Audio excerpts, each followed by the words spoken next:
Salut à tous, mon nom est Steve du Temple du Maple. Bienvenue dans la vidéo que je vais essayer de faire une fois par mois. Dans le fond, la présentation de à quoi j'ai joué dans ce dernier mois. Le dernier mois, j'ai fait 29 parties de 24 jeux différents.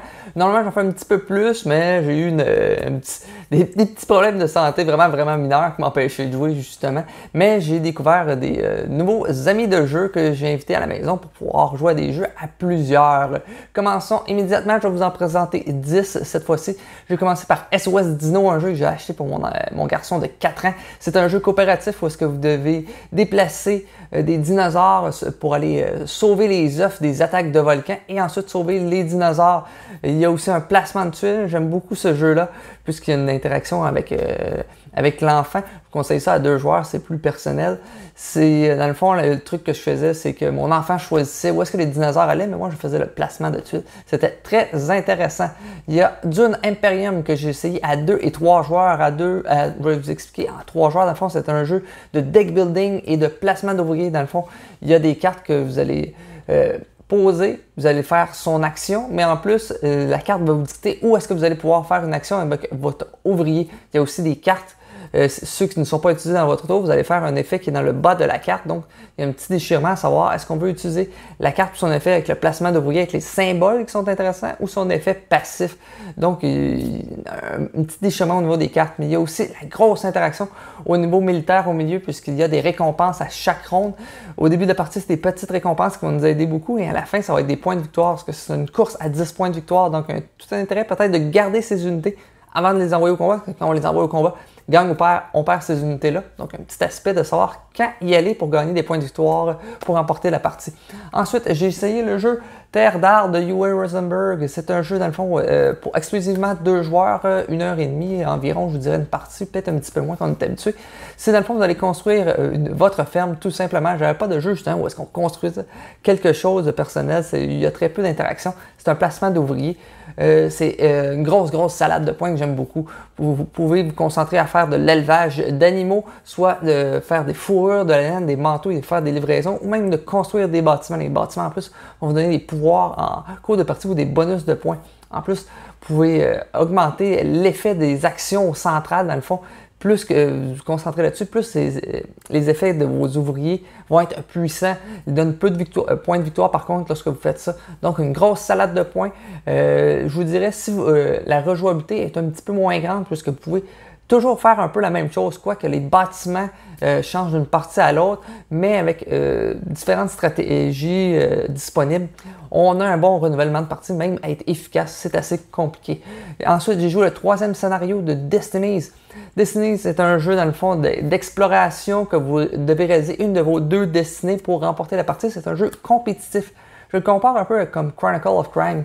C'est un jeu avec une application qui est très présente, mais justement, où est-ce qu'il faudra faire un petit peu une enquête pour savoir comment réaliser sa destinée. Parce qu'au début, on est un petit peu lancé dans le vide de savoir comment la réaliser. Si on part mal, c'est un petit peu difficile, mais il y a toujours moyen de rattraper son adversaire.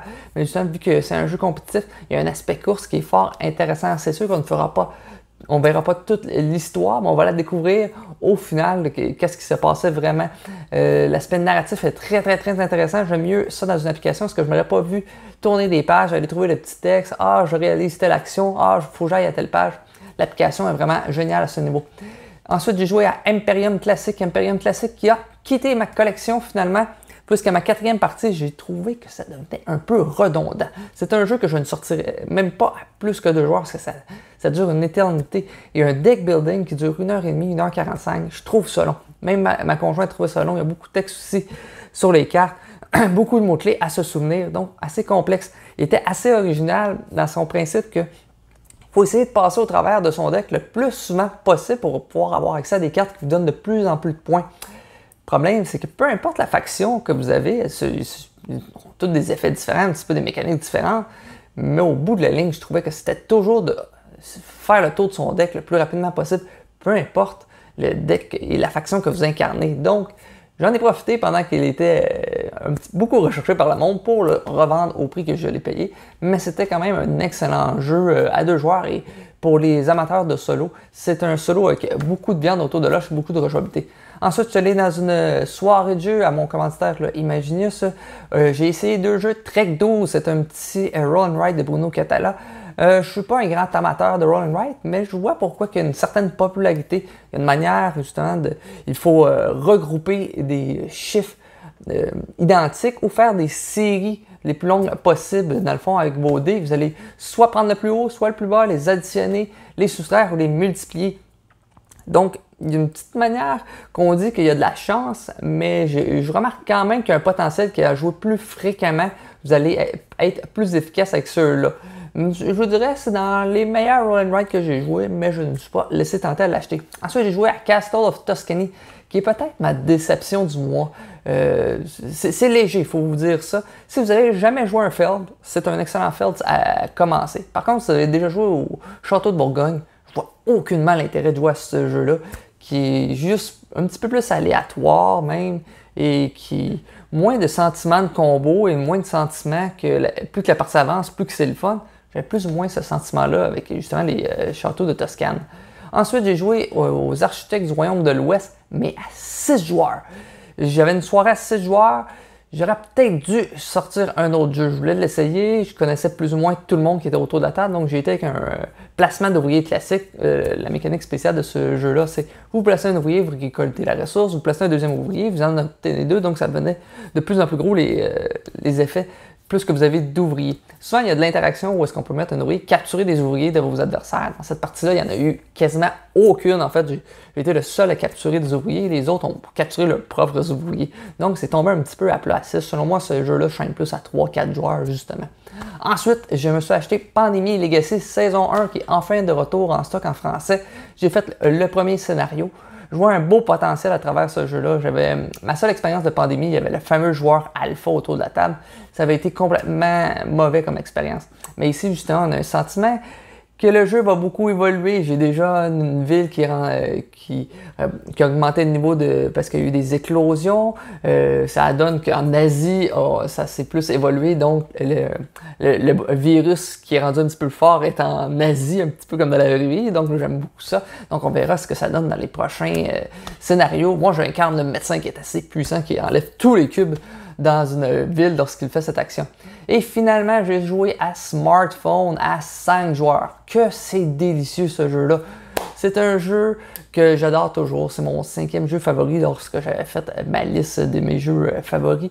Jeu où est-ce que tout se déclenche de manière fluide. Ça a l'air complexe, mais tout est fluide. On va faire une programmation d'action avec 2 tablettes au début et ensuite tout le reste de la ronde est fluide. L'interaction est vraiment grande. Au début, j'ai eu 2 rondes où est-ce que je pouvais mettre plein de cubes sur la table. J'étais deuxième, mais à la dernière ronde, quelqu'un était joué avant moi. Il est venu jouer dans mes plates-bandes. J'ai pu mettre quasiment pas de cubes à ma dernière ronde. Ça m'a complètement coulé ma partie. C'est ce que j'adore de ce jeu-là. Une bonne interaction avec une bonne programmation qui est fluide, avec des iconographies tout simplement magnifiques. Mais sinon, de votre côté, à quoi avez-vous joué? Quel a été votre jeu favori du mois? De mon côté, on va voir ça j'ai fait les coups de cœur pour le mois d'août dans ceux de David Couteau de la chaîne Professeur Board Game. Et sinon, dites-moi ça en commentaire vos jeux que vous avez joués.